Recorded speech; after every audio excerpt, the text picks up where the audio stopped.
ਘਰ ਕੀ ਨਾਰ ਬਹੁਤ ਹਿਤ ਜਾਂਸਿਓ, ਸਦਾ ਰਹਿਤ ਸੰਗ ਲਾਗੀ। ਜਬ ਹੀ ਹੰਸ ਤਜੀਏ ਕਾਇਆ, ਪ੍ਰੇਤ ਪ੍ਰੇਤ ਕਰ ਭਾਗੀ। ਇਹ ਬਿਦ ਕੋ ਵਿਵਹਾਰ ਬਨਿਓ ਹੈ, ਜਾਂ ਸਿਓ ਨੇਹ ਲਗਾਇਓ। ਅੰਤ ਬਾਰ ਨਾਨਕ ਬਿਨ ਹਰ ਜੀ, ਕੋ ਕਾਮ ਨਾ ਆਇਓ। ਅੰਤ ਬਾਰ ਨਾਨਕ ਬਿਨ ਹਰ ਜੀ, ਕੋ ਕਾਮ ਨਾ ਆਇਓ। ਕਈ ਕੋਟ ਪਾਤਾਲ ਕੇ ਵਾਸੀ, ਕਈ ਕੋਟ ਨਰਕ ਸੁਰਗ ਨਿਵਾਸੀ। ਕਈ ਕੋਟ ਜਨਮੈ ਜੀਵੈ ਮਰੈ, ਕਈ ਕੋਟ ਬਹੁ ਜੋਨੀ ਫਿਰੈ। ਕਈ ਕੋਟ ਬੈਠਤ ਹੀ ਖਾਹੈ, ਕਈ ਕੋਟ ਘਾਲੈ ਥਕ ਪਾਹੈ। ਕਈ ਕੋਟ ਕੀਏ ਧਨਵੰਤ, ਕਈ ਕੋਟ ਮਾਇਆ ਮਹਿ ਚਿੰਤ। ਜਹ ਜਹ ਭਾਣਾ ਤਹ ਤਹ ਰਾਖੇ, ਨਾਨਕ ਸਭ ਕਿਛ ਪ੍ਰਭ ਕੈ ਹਾਥੇ। ਕਈ ਕੋਟ ਭਏ ਬੈਰਾਗੀ, RAM ਨਾਮ ਸੰਗ ਤਿਨ ਲਿਵ ਲਾਗੀ। ਕਈ ਕੋਟ ਪ੍ਰਭ ਕੋ ਖੋਜੰਤੇ, ਆਤਮ ਮੈਂ ਪਾਰ ਬ੍ਰਹਮ ਲਹੰਤੇ। ਕਈ ਕੋਟ ਦਰਸ਼ਨ ਪ੍ਰਭ ਪਿਆਸ, ਤਿਨ ਕੋ ਮਿਲਿਓ ਪ੍ਰਭ ਅਵਿਨਾਸ਼। ਕਈ ਕੋਟ ਮੰਗੈ ਸਤ ਸੰਗ, ਪਾਰ ਬ੍ਰਹਮ ਤਿਨ ਲਾਗਾ ਰੰਗ। ਜਿਨ ਕੋ ਹੋਏ ਆਪ ਸੁਪਰਸੰਨ, ਨਾਨਕ ਤੇ ਜਨ ਸਦਾ ਧਨ ਧਨ।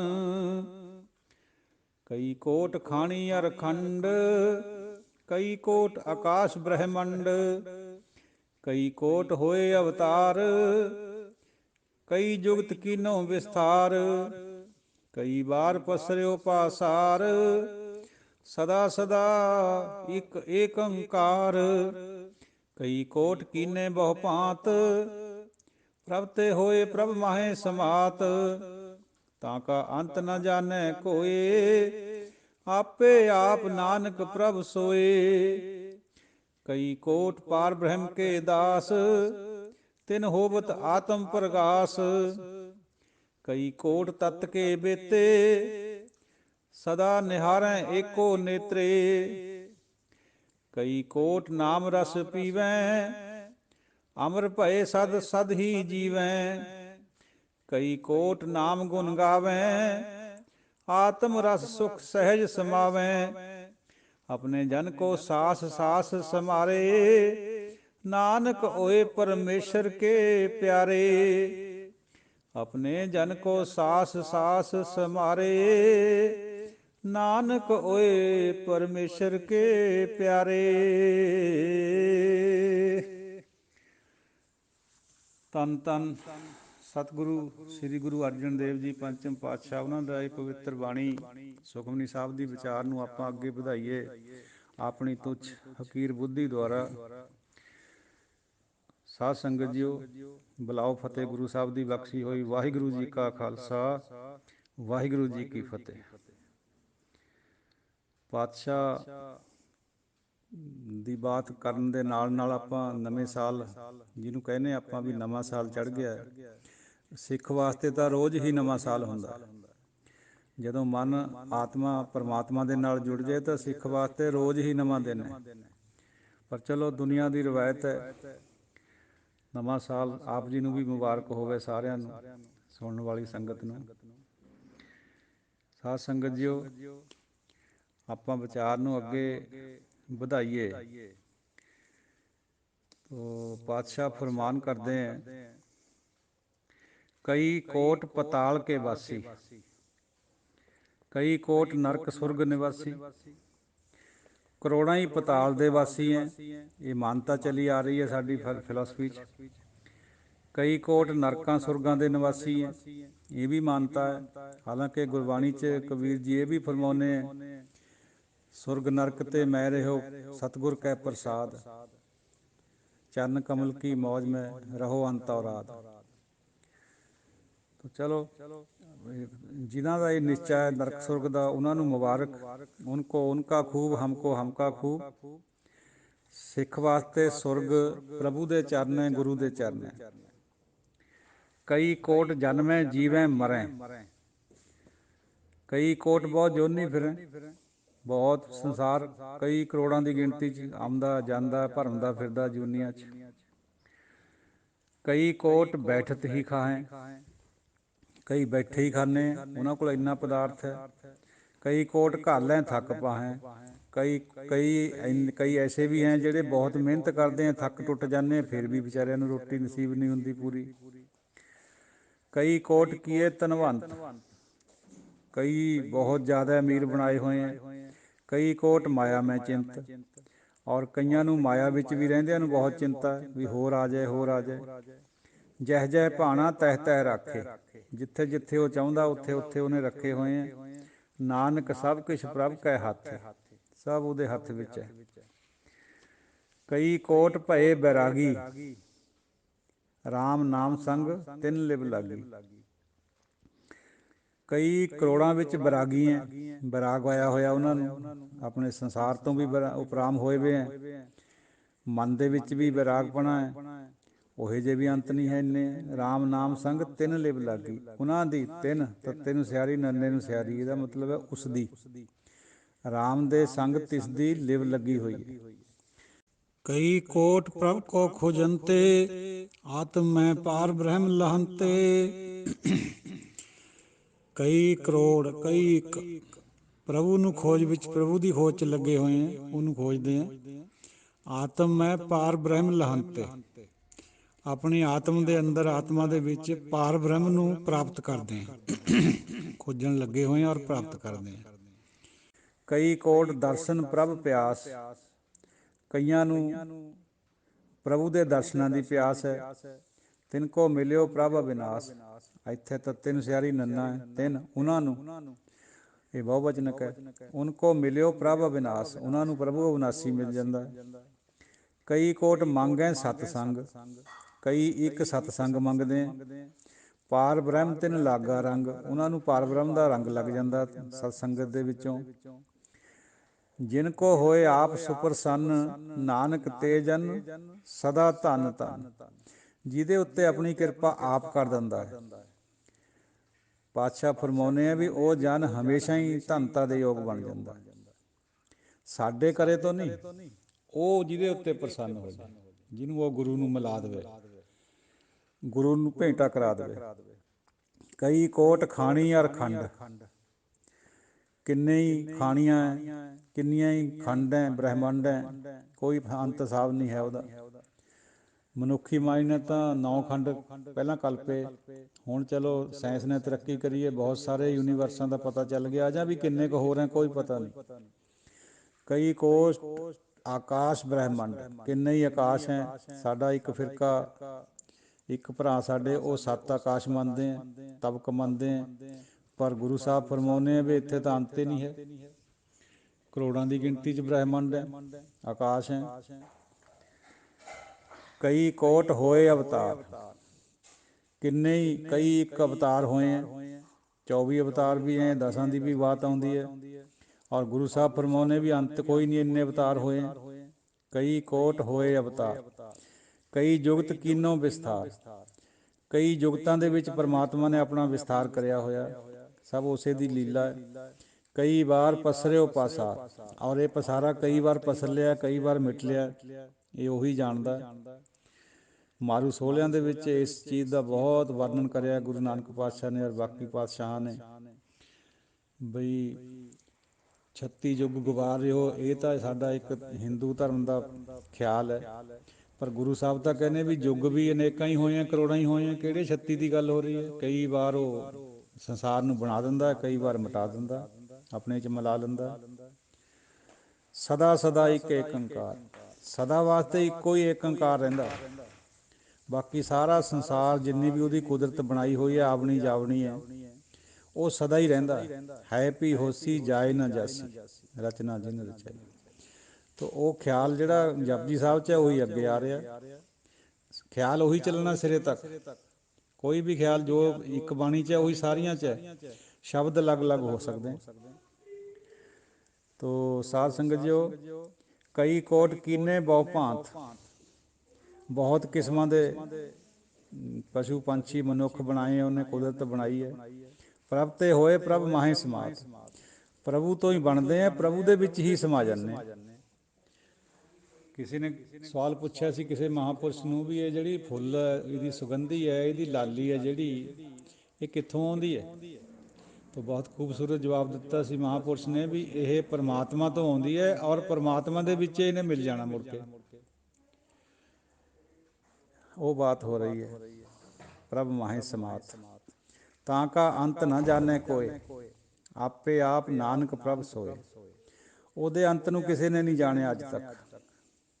ਅਵਤਾਰ ਨਾ ਜਾਣੇ ਅੰਤ, ਪਰਮੇਸ਼ਰ ਪਾਰ ਬ੍ਰਹਮ ਬੇਅੰਤ, ਕੋਈ ਨਹੀਂ ਉਹਦੇ ਬਾਰੇ ਜਾਣਦਾ। ਆਪੇ ਆਪ ਨਾਨਕ ਪ੍ਰਭ ਸੋਏ,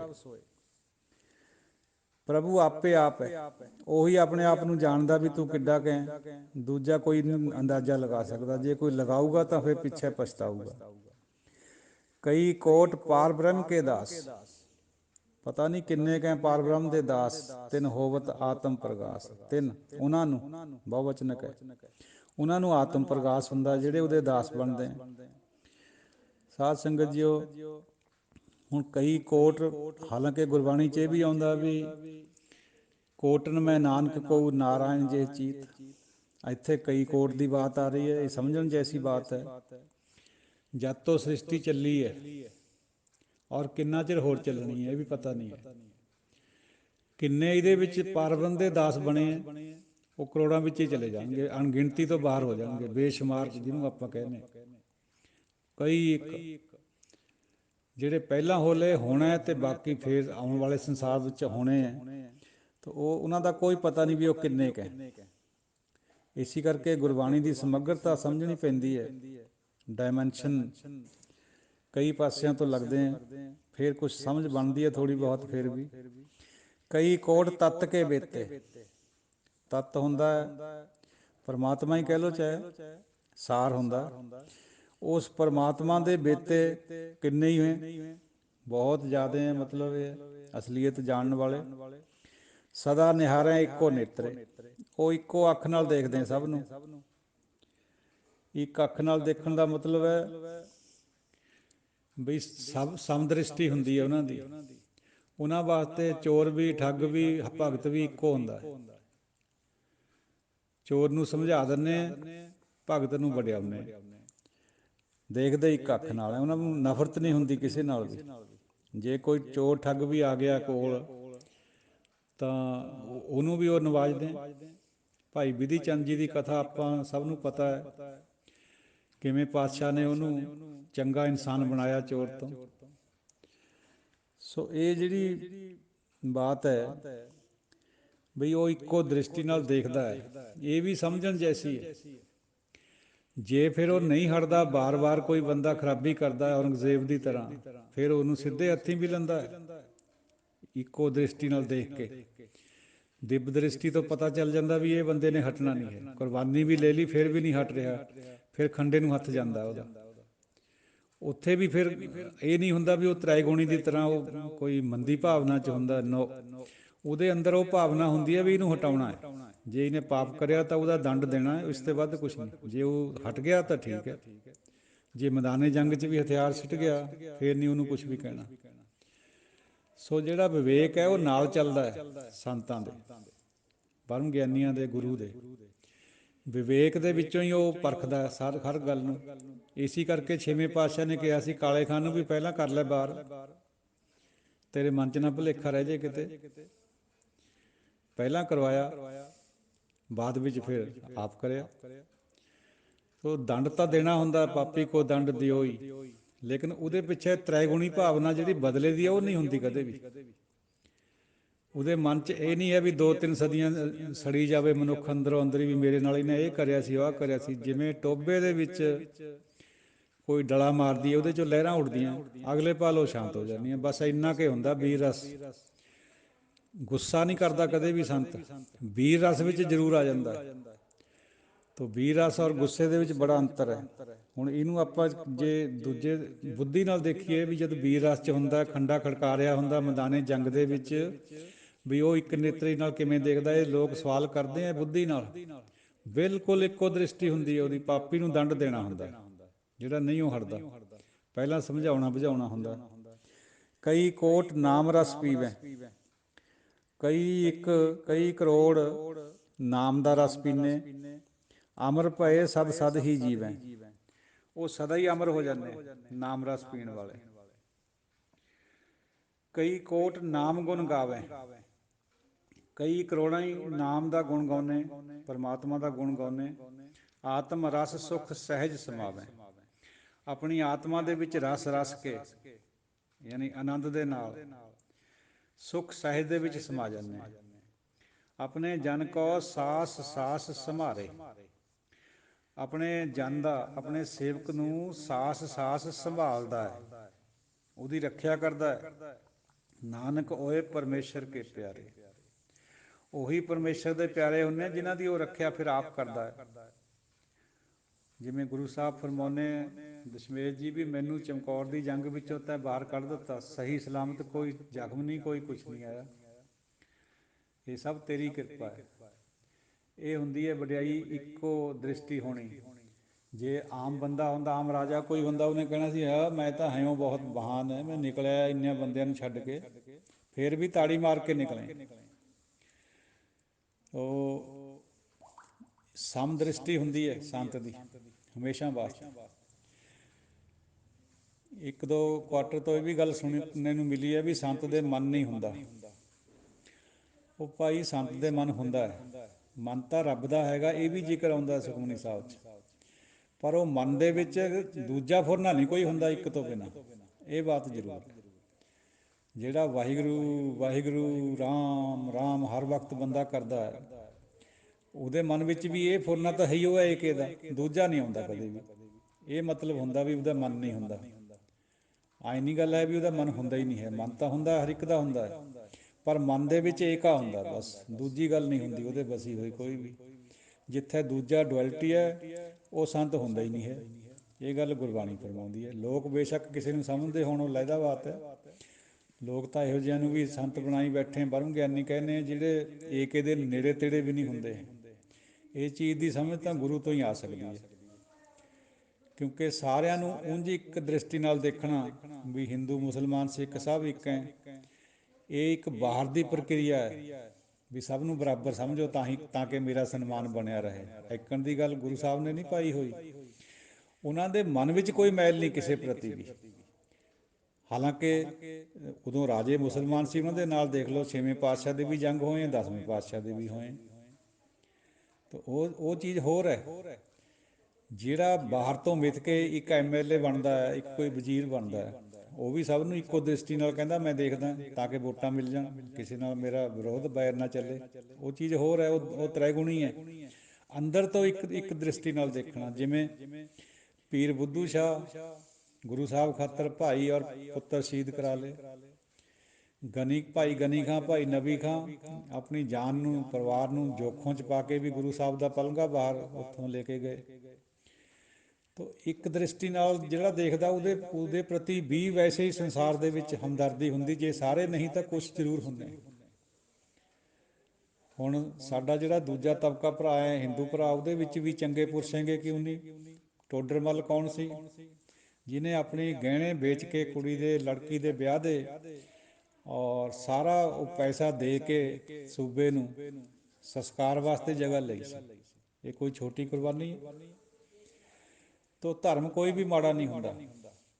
ਹੁਣ ਗੁਰੂ ਸਾਹਿਬ ਜ਼ਿਕਰ ਕਰਦੇ ਆ ਸੰਨਿਆਸੀਆਂ ਦਾ, ਕੱਲ੍ਹ ਬਾਤ ਕਰੀ ਸੀ ਆਪਾਂ ਨੇ, ਸੰਨਿਆਸੀਆਂ ਦਾ, ਅਪਾਰਸਾਂ ਦਾ, ਭਗੌਤੀਆਂ ਦਾ, ਸਾਰੇ ਫਿਰਕਿਆਂ ਦਾ, ਪੰਡਤ ਦਾ ਵੀ ਜ਼ਿਕਰ ਕਰਿਆ, ਕਾਜ਼ੀ ਦਾ ਵੀ ਕਰਦੇ ਆ, ਲੇਕਿਨ ਉਹਨਾਂ ਦੇ ਵਿੱਚ ਵੀ ਚੰਗੇ ਪੁਰਸ਼ ਹੈਗੇ। ਐਸੀ ਗੱਲ ਤਾਂ ਨਹੀਂ ਵੀ ਬੀਜ ਨਾਸ ਹੈ ਕਿਸੇ ਦਾ। ਹਾਲਾਂਕਿ ਤੀਨੇ ਉਜਾੜੇ ਕਾ ਬੰਧ ਵੀ ਲਿਖਿਆ ਹੈ, ਜੋਗੀ ਜੁਗਤ ਨ ਜਾਣੇ ਅੰਧ, ਤੀਨੇ ਉਜਾੜੇ ਕਾ ਬੰਧ। ਕਾਦੀ ਕੂੜ ਬੋਲ ਮਲ ਖਾਏ, ਬਾਹਮਣ ਨਹਾਵੇ ਜੀਆਂ ਕਾਏ। ਜੋਗੀ ਜੁਗਤ ਨਾ ਜਾਣੈ ਅੰਧ, ਤੀਨੇ ਉਜਾੜੇ ਕਾ ਬੰਧ। ਉੱਥੇ ਇਹਦਾ ਮਤਲਬ ਇਹ ਨਹੀਂ ਵੀ ਸਾਰੇ ਹੀ ਮਾੜੇ ਹੈ, ਨੋ। ਜਿਹੜੇ ਉਹਨਾਂ ਦੇ ਵਿੱਚ ਇੱਕ ਨਾਲ ਜੁੜ ਗਏ, ਜਿਹੜਾ ਪੰਡਤ ਇੱਕ ਨਾਲ ਜੁੜ ਗਿਆ ਔਰ ਜੋੜਦਾ ਹੈ, ਉਹ ਪਵਿੱਤਰ ਪੂਜਣਯੋਗ ਹੈ। ਉਹਨੂੰ ਪਤਾ ਹੈ ਜੁਗਤ ਦਾ ਵੀ ਕਿਆ ਜੁਗਤ ਹੈ। ਸੋ ਜਿੱਥੇ ਵੀ ਗੁਰਬਾਣੀ 'ਚ ਜੋ ਵੀ ਇਸ ਤਰ੍ਹਾਂ ਦੀ ਲਿਖਤ ਆਉਂਦੀ ਹੈ, ਸਤਿਕਾਰ ਸਭ ਦਾ ਕਰਦੇ ਆ ਗੁਰੂ ਸਾਹਿਬ, ਪਖੰਡ ਨੂੰ ਨੰਗਾ ਕਰਦੇ ਆ। ਸਤਿਕਾਰ ਦੇਵੀ ਦੇਵਤਿਆਂ ਦਾ ਵੀ ਕਰਿਆ ਹੈ ਗੁਰੂ ਸਾਹਿਬ ਨੇ। ਸਾਨੂੰ ਵੀ ਹਦਾਇਤ ਹੈ ਵੀ ਕਰੋ, ਮੰਦਾ ਨਹੀਂ ਬੋਲਣਾ ਕਿਸੇ ਨੂੰ ਵੀ, ਜੋ ਸੱਚ ਹੈ ਉਹ ਜ਼ਰੂਰ ਕਹੋ। ਅਵਤਾਰਾਂ ਦੀ ਵੀ ਐਸੇ ਤਰੀਕੇ ਨਾਲ ਵੀ ਉਹਨਾਂ ਦਾ ਵੀ ਸਤਿਕਾਰ ਕਰਨਾ। ਇਹ ਸਾਡਾ ਆਫਟਰ ਆਲ ਇੱਕ ਦੂਜਾ ਫਿਰਕਾ ਉਹਨਾਂ ਨੂੰ ਮਾਨਤਾ ਦਿੰਦਾ ਹੈ, ਤਾਂ ਠੀਕ ਹੈ, ਉਹਨਾਂ ਨੂੰ ਮੁਬਾਰਕ। ਸਿੱਖ ਧਰਮ ਜੋ ਸਾਨੂੰ ਸਿੱਖ ਗੁਰੂ ਵਾਰ ਭਗਤ ਸਾਹਿਬਾਨ ਸਮਝਾਉਂਦੇ ਆਪਾਂ ਉਹਦਾ ਅਨੁਸਰਨ ਕਰਨਾ, ਲੇਕਿਨ ਕਰਤਣ ਨਹੀਂ ਜਾਂ ਕੋਈ ਉਹਨਾਂ ਪ੍ਰਤੀ ਕੋਈ ਦੁਰਵਚਨ ਬੋਲਣੇ, ਉਹ ਠੀਕ ਨਹੀਂ ਹੈ। ਜੋ ਸੱਚਾਈ ਹੈ ਉਹ ਸੱਚਾਈ ਹੈ। ਇਸ ਕਰਕੇ ਸਾਨੂੰ ਜੋ ਸਾਨੂੰ ਗੁਰੂ ਮਹਾਰਾਜ ਦੀ ਸਿੱਖਿਆ ਆਪਾਂ ਨੇ ਉਹ ਕਰਨੀ ਹੈ, ਜੋ ਉਹਨਾਂ ਨੂੰ ਹੈਗੀ ਉਹਨਾਂ ਨੇ ਉਹ ਕਰਨੀ ਹੈ, ਜੋ ਮੁਹੰਮਦ ਸਾਹਿਬ ਨੇ ਮੁਸਲਮਾਨ ਭਰਾਵਾਂ ਨੂੰ ਸਿੱਖਿਆ ਦਿੱਤੀ ਹੈ ਉਹਨਾਂ ਨੇ ਉਹ ਫੋਲੋ ਕਰਨੀ ਹੈ। ਇੰਨਾ ਜ਼ਰੂਰ ਕਿਹਾ ਬਾਬਿਆਂ ਨੇ ਵੀ ਤੁਸੀਂ ਭਾਈ ਸੱਚੇ ਮੁਸਲਮਾਨ ਬਣੋ, ਸੱਚੀ ਨਮਾਜ਼ ਪੜ੍ਹੋ, ਘੋੜੇ ਨਾ ਖਰੀਦੋ ਨਮਾਜ਼ ਦੇ ਵਿੱਚ, ਅੱਲਾ ਨੂੰ ਯਾਦ ਕਰੋ। ਇੱਕ ਨੇ ਪੰਡਤ ਨੂੰ ਉਪਦੇਸ਼ ਕਰਿਆ ਵੀ ਪੰਡਤ ਜੀ ਝੂਠ ਨਾ ਬੋਲ ਪਾਂਡੇ, ਸੱਚ ਕਹੀਏ, ਹਉਮੈ ਜਾਏ ਪਰਮ ਪਦ ਲਈਏ। ਆ ਝੂਠ ਨਾ ਲੋਕਾਂ ਨੂੰ ਪਰੋਸ, ਸੱਚ ਕਹਿ, ਫਿਰ ਤੂੰ ਪੂਜਣਯੋਗ ਹੈ। ਇੱਕ ਨਾਲ ਜੋੜ ਔਰ ਇੱਕ ਨਾਲ ਜੋੜ ਲੋਕਾਂ ਨੂੰ, ਦੂਜਿਆਂ ਨਾਲ ਨਾ ਜੋੜ। ਇਹ ਜ਼ਰੂਰ ਗੁਰੂ ਸਾਹਿਬ ਫਰਮਾ ਰਹੇ। ਸਤਿਕਾਰ ਸਭ ਦਾ, ਕੋਈ ਕਿਸੇ ਪ੍ਰਤੀ ਕੋਈ ਮੈਲ ਦੀ ਭਾਵਨਾ ਨਹੀਂ ਹੈ। ਇਸੀ ਕਰਕੇ ਸਭ ਲੋਕ ਉਹਨਾਂ ਦੇ ਕੋਲ ਆਉਂਦੇ ਜਾਂਦੇ ਸੀਗੇ। ਚੋਰ ਠੱਗ ਵੀ ਆਉਂਦੇ ਸੀ। ਕਈਆਂ ਨੇ ਸਵਾਲ ਉਠਾਏ ਵੇ ਮੁਸਲਮਾਨ ਭਰਾਵਾਂ ਨੇ ਲਿਖਤਾਂ ਵਿੱਚ ਵੀ ਗੁਰੂ ਸਾਹਿਬ ਦੇ ਕੋਲ ਤਾਂ ਚੋਰ ਠੱਗ ਵੀ ਰਹਿੰਦੇ ਤੇ, ਫਿਰ ਇਹਦੇ 'ਚ ਕਿਆ ਬੁਰਾਈ ਹੈ? ਜੇ ਚੋਰ ਠੱਗ ਨੂੰ ਗੁਰੂ ਨਹੀਂ ਸੰਭਾਲੂਗਾ, ਠੀਕ ਕਰੂਗਾ, ਹੋਰ ਕੌਣ ਕਰੂਗਾ ਦੁਨੀਆ 'ਚ? ਜੇ ਆ ਕੇ ਭਾਈ ਬਿਧੀ ਚੰਦ ਜੀ ਦੀ ਸੋਚ ਬਦਲਦੀ ਹੈ ਚੋਰੀ ਵਾਲੀ ਗੁਰੂ ਸਾਹਿਬ ਦੇ ਚਰਨਾਂ 'ਚ, ਇਸ ਤੋਂ ਉੱਪਰ ਕਿਆ ਚੀਜ਼ ਹੈ ਫਿਰ? ਹੋਰ ਐਂਗਲ ਹੁੰਦਾ ਦੇਖਣ ਦਾ। ਦੂਜਿਆਂ ਨੇ ਕਹਿਣਾ ਜੀ ਇਹ ਪਾਪੀ, ਇਹਨੂੰ ਕਿਉਂ ਰੱਖਿਆ ਤੁਸੀਂ ਕੋਲ? ਗੁਰੂ ਸਾਹਿਬ ਦਾ ਇਹ ਹੁੰਦਾ ਵੀ ਜੇ ਇਹ ਸਾਡੇ ਨਾਲ ਲੱਗ ਕੇ ਸੰਗਤ ਦੇ ਨਾਲ ਜੁੜ ਕੇ ਠੀਕ ਹੋ ਜਾਏ, ਹੋਰ ਕਿਆ ਚਾਹੀਦਾ? ਆਪਣਾ ਆਪਣਾ ਡਾਇਮੈਂਸ਼ਨ ਹੈ ਦੇਖਣ ਦਾ। ਉਹਨਾਂ ਦੀ ਜਿਹੜੀ ਨਿਗਾਹ ਹੁੰਦੀ ਹੈ ਉਹ ਚੌਥੇ ਪਦ ਔਰ ਪਰਮ ਪਦ ਦੀ ਹੁੰਦੀ ਹੈ। ਸਾਡੀ ਤਿੰਨਾਂ ਗੁਣਾਂ ਦੀ ਬੁੱਧੀ ਹੁੰਦੀ ਹੈ। ਸਾਡੇ ਡਾਇਮੈਂਸ਼ਨ ਫਸਟ ਔਰ ਸੈਕੰਡ ਹੈ ਦੋਨੋਂ। ਅਸੀਂ ਉੱਥੇ ਦੇਖ ਨਹੀਂ ਸਕਦੇ ਉਸ ਚੀਜ਼ ਨੂੰ। ਰਾਜਾ ਵੀ ਨਹੀਂ ਦੇਖ ਸਕਦਾ। ਰਾਜਾ ਵੀ ਪਰਜਾ ਦਾ ਹੀ ਬੰਨਿਆ ਵਾ ਹੁੰਦਾ। ਜੋ ਲੋਕ ਚਾਹੁੰਦੇ ਰਾਜਾ ਲਗਭਗ ਉੱਕਣੇ ਕਰਦਾ, ਨਹੀਂ ਫਿਰ ਪਲਟ ਆ ਜਾਂਦਾ। ਸੋ ਇਹ ਵਿਚਾਰਾਂ ਹੈ ਗੁਰਬਾਣੀ ਦੀਆਂ। ਕਈ ਦਫਾ ਦੇਖਿਆ ਜਾਂਦਾ ਵੀ ਸਾਡੇ ਕੋਈ ਸਿੱਖ ਭਰਾ ਵੀ ਕਈ ਇੱਕ ਫਿਰਕੇ ਪਰ ਕੋਈ ਕਟਾਂਕਸ਼ ਕਰਦੇ ਹੈ, ਉਹ ਠੀਕ ਨਹੀਂ ਹੁੰਦਾ। ਹੁਣ ਦੇਖੋ ਅੱਜ ਕੱਲ੍ਹ ਸਮਾਂ ਚੱਲ ਰਿਹਾ ਹੈ, ਸਮਾਪਤੀ ਕਰਨ ਤੋਂ ਪਹਿਲਾਂ ਇੱਕ ਹੋਰ ਬੇਨਤੀ, ਸ਼ਾਇਦ ਇਲੈਕਸ਼ਨ ਕਰਕੇ ਹੋ ਰਿਹਾ, ਵੈਸੇ ਵੀ ਹੁੰਦਾ ਰਹਿੰਦਾ। ਕਦੇ ਗੁਰੂ ਗ੍ਰੰਥ ਸਾਹਿਬ ਜੀ ਦੀ ਬੇਅਦਬੀ, ਕੱਲ੍ਹ ਪਤਾ ਲੱਗਿਆ ਮੂਰਤੀਆਂ ਤੋੜ ਦਿੱਤੀਆਂ ਕਿਸੇ ਮੰਦਿਰ 'ਚ, ਪਰਸੋਂ ਨੂੰ ਕਿਸੇ ਮਸਜਿਦ ਦੀ ਬੇਅਦਬੀ ਕਰ ਦੇਣਗੇ, ਚੌਥੇ ਨੂੰ ਯਹੂਦੀਆਂ ਦੀ ਕਰ ਦੇਣਗੇ, ਅਗਲੇ ਦਿਨ ਕਿਸੇ ਮਹਾਤਮਾ ਬੁੱਧ ਦੀ ਕਰ ਦੇਣਗੇ। ਉਹਨਾਂ ਦਾ ਆਪਣਾ ਇੱਕ ਵੈਸਟਡ ਇੰਟਰਸਟ ਹੈ। ਇਹ ਜਿਹੇ ਜਿਹੜੇ ਐਂਟੀ ਸੋਸ਼ਲ ਐਲੀਮੈਂਟਸ ਹੁੰਦੇ ਵੀ ਹਫੜਾ ਦਫੜੀ ਮਚੇ, ਝਗੜਾ ਹੋਵੇ। ਹਾਲਾਂਕਿ ਪੰਜਾਬੀ ਸਮਾਜ ਐਸਾ ਹੈ, ਰਚਿਆ ਮਿਚਿਆ ਵਾ, ਇਹ ਝਗੜਾ ਕਰਦਾ ਨਹੀਂ ਆਪਸ ਵਿੱਚ ਕਦੇ ਵੀ। ਜਿਵੇਂ ਹੋਰ ਸ਼ਹਿਰਾਂ 'ਚ ਦੰਗੇ ਹੁੰਦੇ ਹੈ ਹਿੰਦੂ ਮੁਸਲਮਾਨ ਦੇ ਨਾਂ 'ਤੇ, ਪੰਜਾਬ 'ਚ ਇਹੋ ਜਿਹਾ ਦੰਗਾ ਕਦੇ ਨਹੀਂ ਹੁੰਦਾ। ਸਭ ਇੱਕ ਦੂਜੇ ਦਾ ਇਹਤਰਾਮ ਕਰਦੇ ਆ। ਗੁਰੂ ਗ੍ਰੰਥ ਸਾਹਿਬ ਜੀ ਨੂੰ ਵੀ ਗੁਰੂ ਮੰਨਦੇ ਆ, ਅਵਤਾਰਾਂ ਦਾ ਵੀ ਸਤਿਕਾਰ ਕਰਦੇ ਆ, ਦੇਵੀ ਦੇਵਤਿਆਂ ਦਾ ਵੀ ਕਰਦੇ ਆ। ਇੱਥੋਂ ਤੱਕ ਹਾਲਾਂਕਿ ਗੁਰੂ ਸਾਹਿਬ ਰੋਕਦੇ ਆ, ਸਮਾਧਾਂ ਨੂੰ ਵੀ ਪੂਜਿਆ ਜਾਂਦਾ ਹੈ। ਫਤਿਹ ਦੀ ਸਮਾਧ ਹੈ, ਸ਼ੇਖ ਫਤਿਹ ਦੀ ਤਰਨ ਤਾਰਨ, ਆਲੇ ਦੁਆਲੇ ਦੇ ਸਾਰੇ ਸਿੱਖ ਲੋਕ ਉੱਥੇ ਦੁੱਧ ਲੈ ਕੇ ਜਾਂਦੇ ਆ। ਬੇਸ਼ੱਕ ਗੁਰੂ ਸਾਹਿਬ ਨੇ ਮਨਾਹੀ ਕਰੀ ਹੈ ਸਮਾਧ ਨੂੰ ਪੂਜਣ 'ਤੇ, ਪਰ ਫਿਰ ਵੀ ਜਾਂਦੇ। ਮਤਲਬ ਇਹ ਕਹਿਣ ਦਾ ਵੀ ਇਹ ਜਿਹੜਾ ਸਿੱਖ ਸਮਾਜ ਹੈ ਜਾਂ ਪੰਜਾਬੀ ਸਮਾਜ ਹੈ, ਇਹ ਲੜਦਾ ਨਹੀਂ ਛੇਤੀ ਛੇਤੀ ਇੱਕ ਦੂਜੇ ਪ੍ਰਤੀ। ਇਹ ਗੁਰੂ ਸਾਹਿਬ ਨੇ ਬਰਕਤ ਦਿੱਤੀ ਹੋਈ ਹੈ ਸੋਚ ਵਿੱਚ। ਹੋਰ ਸ਼ਹਿਰਾਂ 'ਚ ਜਿਹਦੇ ਦੰਗੇ ਹੋ ਜਾਂਦੇ, ਪਰ ਜਿਹੜੇ ਬੈਡ ਐਲੀਮੈਂਟਸ ਹੁੰਦੇ ਆ ਉਹਨਾਂ ਨੇ ਆਪਣਾ ਕੰਮ ਕਰਨਾ ਹੁੰਦਾ। ਤਾਂ ਇਹ ਨਿੰਦਣੀ ਗੱਲ ਹੈ ਜਿਹੜਾ ਕਿਸੇ ਦੇ ਧਾਰਮਿਕ ਪ੍ਰਤੀਕਾਂ ਨੂੰ, ਧਾਰਮਿਕ ਪੁਸਤਕਾਂ ਨੂੰ ਕੋਈ ਹਾਨੀ ਪਹੁੰਚਾਉਣੀ, ਇਸ ਮਕਸਦ ਨਾਲ ਵੀ ਕੋਈ ਦੰਗਾ ਫਸਾਦ ਹੋ ਗਿਆ, ਝਗੜਾ ਹੋ ਜਾਏ। ਗੌਰਮੈਂਟ ਨੂੰ ਵੀ ਸਖਤ ਕਦਮ ਚੁੱਕਣੇ ਚਾਹੀਦੇ ਇਹਦੇ ਬਾਰੇ 'ਚ। ਔਰ ਕਈ ਕੁਆਟਰਸ ਤੋਂ ਕਈ ਵਾਰ ਸੁਣਿਆ ਗੱਲ ਆਉਂਦੀ ਹੈ ਵੀ ਇਹਨਾਂ ਨੂੰ ਫਾਂਸੀ ਦੀ ਸਜ਼ਾ ਹੋਣੀ ਚਾਹੀਦੀ ਹੈ। ਜੇ ਫਾਂਸੀ ਦੀ ਨਹੀਂ ਤਾਂ ਕਮ ਸੇ ਕਮ ਉਹਨਾਂ ਦੀ ਜ਼ਮਾਨਤ ਨਹੀਂ ਹੋਣੀ ਚਾਹੀਦੀ, ਸਾਰੀ ਉਮਰ ਜੇਲ੍ਹ 'ਚ ਰੋਲਣਾ ਚਾਹੀਦਾ ਜਿਹੜਾ ਬੰਦਾ ਕਿਸੇ ਧਾਰਮਿਕ ਗ੍ਰੰਥ ਦੀ ਬੇਅਦਬੀ ਕਰਦਾ, ਕਿਸੇ ਧਾਰਮਿਕ ਚਿੰਨ੍ਹ ਦੀ ਬੇਅਦਬੀ ਕਰਦਾ। ਉਹਦਾ ਮਕਸਦ ਹੁੰਦਾ ਦੰਗਾ ਫਸਾਦ ਕਰਾਉਣਾ, ਉਹ ਬਹੁਤ ਬੁਰੀ ਗੱਲ ਹੈ, ਉਹਨੂੰ ਮਾफ़ ਨਹੀਂ ਕਰਿਆ ਜਾਣਾ ਚਾਹੀਦਾ। ਉਹਦੀ ਸੋਚ ਉਹੀ ਹੁੰਦੀ ਹੈ, ਉਹ ਬ੍ਰੇਨ ਵਾਸ਼ਡ ਬੰਦਾ ਹੁੰਦਾ ਕਰਿਆ ਹੋਇਆ ਪਿੱਛੋਂ। ਤੋ ਸਾਧ ਸੰਗਤ ਜੀ ਚਲੋ ਵਿਚਾਰ ਆ ਜਾਂਦੀ ਹੈ ਕਈ ਵਾਰ, ਕਿਉਂਕਿ ਬੰਦਾ ਮਨੁੱਖ ਹੈ, ਸਮਾਜ 'ਚ ਰਹਿੰਦਾ ਹੈ, ਤੋ ਸਮਾਜ ਨੂੰ ਛੱਡ ਕੇ ਵੀ ਨਹੀਂ ਹੋ ਸਕਦਾ ਪਾਸੇ। ਗੁਰੂ ਸਾਹਿਬ ਦਾ ਹਦਾਇਤ ਵੀ ਸਾਨੂੰ ਇਹੀ ਉਹਨਾਂ ਦੀ, ਬਈ ਸਮਾਜ ਦੇ ਵਿੱਚ ਰਹਿਣਾ, ਸਮਾਜ ਦੇ ਪ੍ਰਤੀ ਸਹਿਣਸ਼ੀਲਤਾ ਵੀ ਰੱਖਣੀ ਹੈ, ਸਮਾਜ ਦੇ ਪ੍ਰਤੀ ਸੰਵੇਦਨਸ਼ੀਲ ਵੀ ਹੋਣਾ ਹੈ। ਜੇ ਇੱਕ ਭਰਾ ਨੂੰ ਦੂਜੇ ਫਿਰਕੇ ਦੇ ਨੂੰ ਦੁੱਖ ਹੈ ਤਾਂ ਸਾਨੂੰ ਵੀ ਹੋਣਾ ਚਾਹੀਦਾ, ਉਹਦੀ ਮਦਦ ਕਰੀਏ। ਔਰ ਗੁਰੂ ਸਾਹਿਬ ਨੇ ਤਾਂ ਕਰਕੇ ਦਿਖਾਇਆ, ਆਪਣਾ ਜੀਵਨ ਸਾਰਾ ਹੀ ਉਹਨਾਂ ਨੇ ਇਸ ਤਰ੍ਹਾਂ ਕਰਿਆ। ਜੇ ਗੁਰੂ ਨਾਨਕ ਸਾਹਿਬ ਨੇ ਜਨੇਊ ਨਹੀਂ ਪਾਇਆ ਬਈ ਇਹ ਕੱਚਾ ਹੈ, ਇਹ ਟੁੱਟ ਜਾਣਾ, ਇਹਨੇ ਦਰਗਾਹ 'ਚ ਨਾਲ ਨਹੀਂ ਜਾਣਾ, ਨਾਮ ਤੋਂ ਬਿਨਾਂ ਕੋਈ ਚੀਜ਼ ਨਾਲ ਨਹੀਂ ਜਾਂਦੀ, ਤਾਂ ਨੌਵੇਂ ਨਾਨਕ ਦੇ ਰੂਪ 'ਚ ਗੁਰੂ ਤੇਗ ਬਹਾਦਰ ਜੀ ਨੇ ਉਸੇ ਜਨੇਊ ਖਾਤਰ ਕੁਰਬਾਨੀ ਵੀ ਕਰੀ ਹੈ, ਆਪਣਾ ਸਰੀਰ ਦਿੱਤਾ ਚਾਂਦਨੀ ਚੌਕ 'ਚ ਜਾ ਕੇ। ਇਹ ਹੈ ਸਿੱਖੀ ਥਾਟ। ਜੇ ਇੱਕ ਜਗ੍ਹਾ ਉਹ ਚੀਜ਼ ਨਹੀਂ ਲਾਗੂ ਹੁੰਦੀ ਤਾਂ ਦੂਜੀ ਜਗ੍ਹਾ ਉਸੇ ਨੂੰ ਪ੍ਰਸੰਗ ਬਦਲ ਜਾਂਦਾ ਤਾਂ ਲਾਗੂ ਵੀ ਕਰਿਆ ਜਾਂਦਾ। ਜੇ ਕੋਈ ਇਹ ਮੰਨ ਕੇ ਚੱਲੇ ਵੀ ਜਨੇਊ ਮਾੜਾ ਹੈ, ਭਾਈ ਨਹੀਂ ਪਾਇਆ ਗੁਰੂ ਨਾਨਕ ਸਾਹਿਬ ਨੇ, ਸਿੱਖ ਵੀ ਨਹੀਂ ਪਾਉਂਦੇ, ਠੀਕ ਬਾਤ ਹੈ, ਪਰ ਕੋਈ ਜ਼ਬਰਦਸਤੀ ਜਨੇਊ ਉਤਾਰਦਾ ਕਿਸੇ ਦਾ ਤਾਂ ਉਹਦੇ ਖਾਤਰ ਸਿੱਖ ਆਪਣੀ ਹਿੱਕ ਡਾਹ ਦਿੰਦਾ। ਫਿਰ ਇਹ ਚੀਜ਼ ਨੂੰ ਹਾਲਾਂਕਿ ਹਾਸੇ 'ਚ ਵੀ ਲਿਆ ਜਾਂਦਾ, ਦੂਜੀਆਂ ਕਮਿਊਨਿਟੀਜ਼ ਦੁਆਰਾ ਦੇਖਿਆ ਕਈ ਵਾਰ ਵੀ ਸਿੱਖਾਂ ਨੂੰ ਕਿਆ ਭੀੜ ਪਈ ਹੈ, ਉੱਥੇ ਜਾ ਕੇ ਸੀਰੀਆ ਦੇ ਵਿੱਚ ਲੰਗਰ ਲਾਈ ਬੈਠੇ, ਦਵਾਈਆਂ ਫਰੀ ਵੰਡ ਰਹੇ, ਹਾਲਾਂਕਿ ਉਹਨਾਂ ਦੀ ਆਪਸੀ ਖਾਨਾ ਜੰਗੀ ਹੈ ਮੁਸਲਮਾਨ ਭਾਈਆਂ ਦੀ। ਸਿੱਖਾਂ ਨੂੰ ਕਿਆ ਲੋੜ ਹੈ, ਜੇ ਇੱਥੇ ਭੁਚਾਲ ਆ ਗਿਆ ਨੇਪਾਲ ਦੇ ਵਿੱਚ, ਜਾਂ ਸੁਨਾਮੀ ਆ ਗਈ ਉੜੀਸਾ 'ਚ, ਜਾਂ ਰੋਹਿੰਗੇ ਭਰਾਵਾਂ ਨਾਲ ਉੱਥੇ ਜ਼ੁਲਮ ਹੁੰਦਾ ਬਰਮਾ ਦੇ ਵਿੱਚ, ਇਹ ਕਾਹਤੇ ਜਾਂਦੇ ਉੱਥੇ? ਇਹ ਉਹਨਾਂ ਦੀ ਸੋਚ ਹੈ, ਇਹ ਫਸਟ ਔਰ ਸੈਕਿੰਡ ਡਾਇਮੈਂਸ਼ਨ 'ਚੋਂ ਨਿਕਲੀ ਹੋਈ ਹੈ। ਗੁਰੂ ਸਾਹਿਬ ਦੀ ਜਿਹੜੀ ਸੋਚ ਹੈ ਉਹ ਚੌਥੇ ਔਰ ਪੰਜਵੇਂ ਡਾਇਮੈਂਸ਼ਨ 'ਚੋਂ ਆਉਂਦੀ ਹੈ, ਉਹਦਾ ਮੁਕਾਬਲਾ ਕਰ ਹੀ ਨਹੀਂ ਸਕਦੇ। ਇਹ ਕਾਮ ਬੁੱਧੀ ਉਹਨਾਂ ਦਾ ਮੁਕਾਬਲਾ ਕਿਵੇਂ ਕਰੂ ਜਿਹੜਾ ਸੰਤ ਹੈ? ਇਸ ਕਰਕੇ ਸਾਧ ਸੰਗਤ ਜੋ ਇਹਨੂੰ ਗੁਰਬਾਣੀ ਨੂੰ ਜਿਹੜਾ ਸਮਝਣਾ ਵਾਚਣਾ ਹੈ, ਬਜਾਏ ਆਪਣੀ ਬੁੱਧੀ ਤੋਂ, ਇਹ ਤੋਂ ਥੋੜ੍ਹਾ ਜਿਹਾ ਉੱਪਰ ਉੱਠ ਕੇ ਜੇ ਮਹਾਰਾਜ ਕਿਰਪਾ ਕਰੇ ਤਾਂ ਹੀ ਸਮਝ ਆਉਂਦੀ ਹੈ, ਨਹੀਂ ਤਾਂ ਨਹੀਂ ਆਉਂਦੀ। ਅੱਖਰਾਂ ਦੇ ਪਿੱਛੇ ਜਿਹੜੀ ਗੱਲ ਹੁੰਦੀ ਹੈ ਉਹ ਸਮਝਣੀ ਬਣਦੀ ਹੁੰਦੀ ਹੈ। ਸੋ ਦਿਓ ਆਗਿਆ, ਕੋਈ ਅਪਸ਼ਬਦ ਦੀ ਖਿਮਾ, ਬੰਦਾ ਹੈ, ਬੰਦਾ ਭੁੱਲਣਹਾਰ ਹੈ। ਦਿਓ ਅਸੀਸ। ਵਾਹਿਗੁਰੂ ਜੀ ਕਾ ਖਾਲਸਾ, ਵਾਹਿਗੁਰੂ ਜੀ ਕੀ ਫਤਿਹ।